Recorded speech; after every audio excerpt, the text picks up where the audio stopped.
عورتوں کا پردہ کہاں گیا؟ عورتوں کا وہ اسلامی لباس کہاں گیا؟ عورتوں کی وہ آنکھوں کا حیا کہاں گیا؟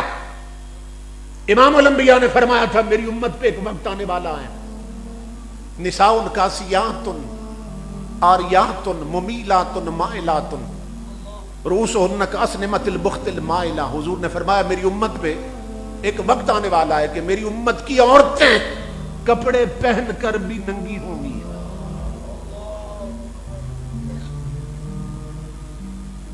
آج یہ جو نئے نئے عذاب آ رہے ہیں ہم پر، اس کا سبب یہ ہے ہم نے اپنے رب کو ناراض کر رکھا ہے۔ کبھی کورونا کا عذاب آتا ہے، کبھی ڈینگی کا عذاب آتا ہے، کبھی زلزلے آتے ہیں، کبھی سیلاب آتے ہیں۔ اب ایک نئی بیماری جو ہے وہ وجود میں آ چکی ہے۔ تو یہ کیوں؟ اس لیے کہ ہم اپنے رب کو ناراض کر رہے ہیں، اس کی ناراضگی کی راہوں پہ چل رہے ہیں۔ تو امام الانبیاء نے فرمایا میری امت وقت آئے گا کہ عورتیں میری امت کی ہوں گی مگر کپڑے پہن کر بھی کپڑوں میں نہیں ہوں گی۔ یہ بڑی عجیب بات۔ اب شراح حدیث نے اس حدیث کے 3 معنی بیان کیے ہیں کہ عورت کپڑے پہن کر شریعت کی نظر میں بے لباس کیسے ہوتی ہے، یعنی کپڑے پہن کر بھی فرشتے لکھ دیتے ہیں کہ یہ عورت ننگی پھر رہی ہے۔ یہ حدیث رسول ہے۔ امام الانبیاء فرماتے ہیں اس سے مراد یہ ہے کہ عورت جو شارٹ ڈریس پہنتی ہے، مختصر لباس پہنتی ہے، کہ جسم کے کچھ حصے پہ کپڑے ہوتے ہیں اور کچھ حصہ ننگا ہوتا ہے، تو شریعت کی نظر میں ایسی عورت کپڑوں میں نہیں ہوتی ہے، برہنہ ہوتی ہے۔ اسی طرح جو عورتیں ٹائٹ لباس پہنتی ہیں، تنگ لباس پہنتی ہیں، چست لباس پہنتی ہیں، تو نبی اکرم صلی اللہ تعالی علیہ وآلہ وسلم کے ارشاد کا دوسرا مطلب یہ ہے کہ وہ عورتیں کپڑے پہن کر بھی کپڑوں میں نہیں ہوتی، ٹائٹ لباس پہننے والی۔ اس لیے کہ الناس باللباس، یہ عربی کا مقولہ ہے کہ انسانیت کی پہچان ہی لباس سے ہوتی ہے، کیونکہ جانور کپڑے نہیں پہنتے، کپڑے انسان پہنتے ہیں۔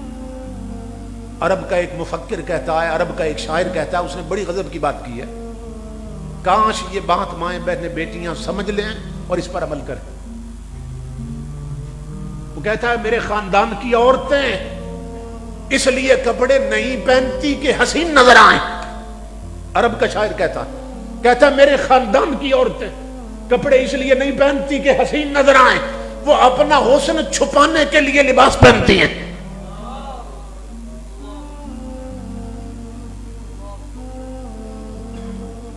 تو ٹائٹ لباس کا مقصد ہے جسم کو چھپائے، تو ٹائٹ اور تنگ لباس، اس سے تو جسم کے چھپے ہوئے حصے بھی ظاہر ہو جاتے ہیں۔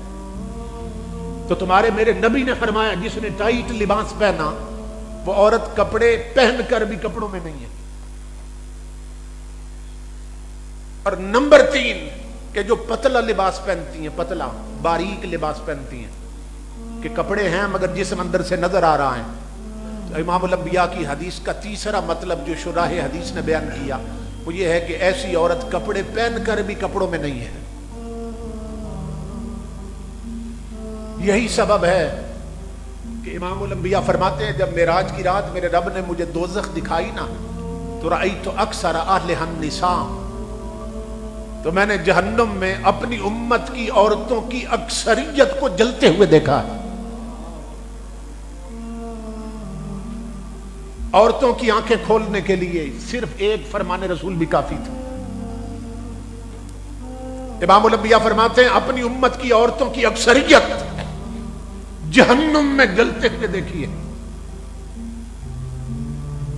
آپ فرماتے ہیں جہنم کے اندر ایک کنواں بنا تھا، معراج کی رات جب میں نے رأیت الجب خبیث الریح، اس سے نہ بدبو کے بھبکے اٹھ رہے تھے، اور کنویں کے اندر کچھ لوگ قید کیے گئے تھے آگ کے کنویں میں، اور اندر سے چیخ و پکار کی آواز آ رہی تھی، مرد بھی تھے عورتیں بھی تھیں۔